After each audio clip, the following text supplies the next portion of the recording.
Popular Front of India is confident that even if 10% of the total Muslim population rally behind it, अगर पूरी मुस्लिम जनसंख्या का 10% भी PFI के साथ आ जाता है, PFI would subjugate the coward majority community.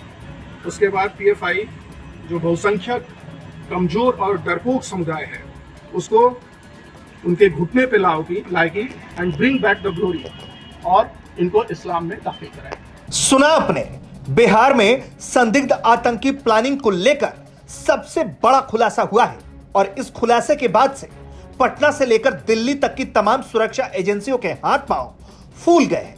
कारण समझ ही गए हैं, बिहार से भारत को इस्लामिक देश बनाने की प्लानिंग की जा रही है और इसके लिए एजेंडा साल 2047 तक का तय कर लिया गया है। इस मामले में जिस तरीके से कार्रवाई की जा रही है वो भी देखने और समझने लायक है। अब तक इस केस में 5 संदिग्धों को गिरफ्तार किया जा चुका है। इसमें से एक संदिग्ध तो झारखंड पुलिस का रिटायर्ड दरोगा मोहम्मद जलालुद्दीन है। वहीं इस केस में दूसरा आरोपी है अतहर परवेज। अतहर परवेज पटना के गांधी मैदान में हुए बम धमाके का आरोपी मंजर का सगा भाई है।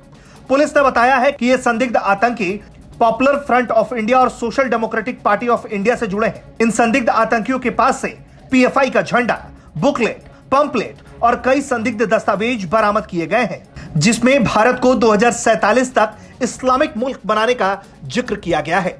पुलिस ने खुलासा किया है कि इन आतंकवादियों के तार पाकिस्तान, बांग्लादेश और तुर्की समेत कई इस्लामिक देशों से पैसे की फंडिंग हुआ करती थी ताकि ये देश में रहकर भारत विरोधी मुहिम चला सके। अब आपको बताते हैं कि साल 2047 तक जो इस्लामिक मुल्क बनाने की प्लानिंग है वो क्या है। प्रतिबंधित संगठनों ने भारत को ध्यान में रखकर मिशन इस्लाम 2047 तैयार किया। कहा जा रहा है कि 2047 तक भारत को मुस्लिम राष्ट्र बनाना है। इस मिशन के लिए देश के अलग अलग कोने से ऐसे लोगों का चयन किया जा रहा है जो इस तरह की सोच को सपोर्ट करते हैं। ऐसे लोगों का चयन कर उन्हें विशेष ट्रेनिंग दी जाएगी। ट्रेंड लोग समाज में जाकर अपने तर्कों से लोगों की सोच बदलने का काम करेंगे।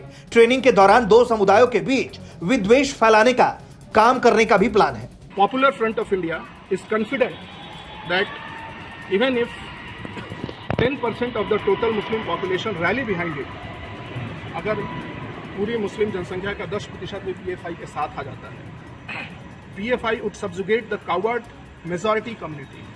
उसके बाद PFI जो बहुसंख्यक कमजोर और डरपोक समुदाय है उसको उनके घुटने पे लाएगी and bring back the glory और इनको इस्लाम में दाखिल कराएगी। तो ये किसी भी धर्म के बहुत ही अगेंस्ट है।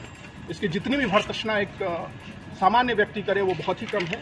अगेन जो दूसरे देशों से इन्होंने मदद मांगी है, in the scenario of full fledge showdown with the state, इसका मतलब होता है राज्य के विरुद्ध पूरी तरह से लड़ाई के समय, apart from relying on our trained PE cadres, हम अपने PE कैडर्स के अतिरिक्त we would need help from friendly Islamic countries. हम इस्लामिक कंट्रियों से मदद चाहते हैं। मतलब इरादे खतरनाक ही नहीं, खौफनाक भी हैं। सवाल यह है कि विदेशी ताकतों के साथ मिलकर भारत विरोधी काम करने वालों के खिलाफ एग्जाम्पल सेट कर देने वाली कार्रवाई कब होगी। भारत के खिलाफ अगर जिहादी ताकतें भारत की बर्बादी की प्लानिंग में जुटी है तो ऐसे लोगों के खिलाफ सख्त से सख्त एक्शन का वक्त अब आ चुका है।